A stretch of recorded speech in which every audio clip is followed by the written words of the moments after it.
नमस्कार दोस्तों, मैं श्रद्धा व्यास हाज़िर हूँ आज आपके समक्ष अपना काव्य पाठ लेकर।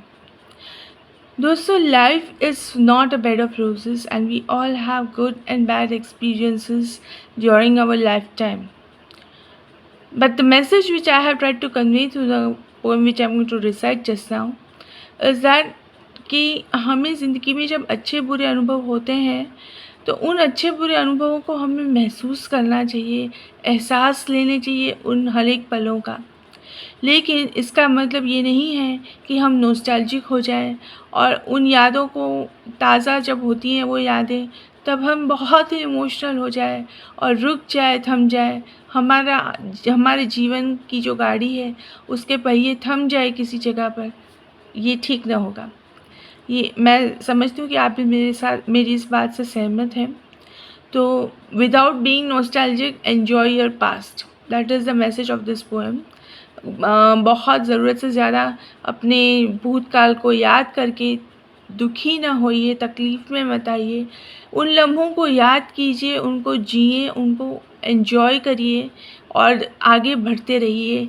ये मेरी इस कविता का सार या कविता की भूमिका अगर मैं कहूँ तो ये है।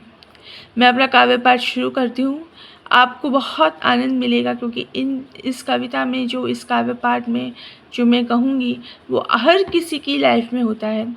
तो ये आप अपने आप से जोड़ कर देखेंगे तो आपको बहुत ही अच्छा लगेगा और आपको जो मैसेज मैं देने का कोशिश कर रही हूँ इस कविता के द्वारा, वो मैसेज भी आप तक ज़रूर पहुँचेगा। मैं अपना काव्य पाठ शुरू करती हूँ। तुम थे कभी एक बालक, तुम थे कभी एक बालक, पाठशाला के भी वो क्या दिन थे, पाठशाला के वो भी क्या दिन थे।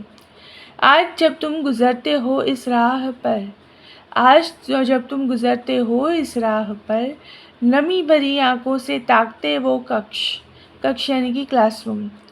ऐसी बातों पर क्या सोग मनाना, ऐसी बातों पर क्या सोग मनाना। कॉलेज की कैंटीन में तुम थे तानसेन, नवरत्न दरबार का अजूबा सजता। आज जब भी उसी में से एक सहपाठी का फ़ोन आता, तुम व्याकुल होते। ऐसी बातों पर क्या सोग मनाना, ऐसी बातों पर क्या सोग मनाना। नौकरी नहीं थी पहली पगार जब हाथ आई थी। नौकरी नहीं थी पहली पगार जब हाथ आई थी। भावुक होकर तुमने पिता को एक किताब दी थी। भावुक होकर तुमने पिता को एक किताब दी। आज भी पिता की चंदन हार जड़ित तस्वीर रुलाती। आज भी पिता की चंदन हार जड़ी तस्वीर तुम्हें रुलाती। ऐसी बातों पर क्या सोग मनाना, ऐसी बातों पर क्या सोग मनाना। प्रथम प्रेम की वो पहली बारिश, मिट्टी की सौंधी महक में जब वो मिली, मिट्टी की सौंधी महक में जब वो मिली। तुम हाथों में हाथ लिए घुमा करते, आज वो किसी और की अमानत है। आज वो किसी और की अमानत है। ऐसी बातों पर क्या सोग मनाना, ऐसी बातों पर क्या सोग मनाना। परिणय सूत्र में बंधे तुम, जीवन साथी की वो पहली पुकार।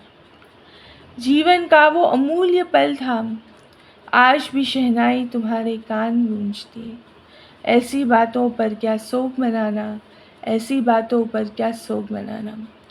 और अंतिम कुछ पंक्तियां हैं जहाँ पर मैंने जो इस कविता का निचोड़ है उसे प्रस्तुत किया है इन पंक्तियों में, ध्यान से सुनिएगा। जीवन के रंगमंच पर मंजर आते जाते, अच्छे बुरे अनुभव होते रहते। कुछ मील का पत्थर होते, किंतु उन्हें याद कर रुकना मना है। किंतु उन्हें याद कर रुकना मना है। सो कहती मैं मत शोक मनाना, सो कहती मैं मत शोक मनाना। धन्यवाद।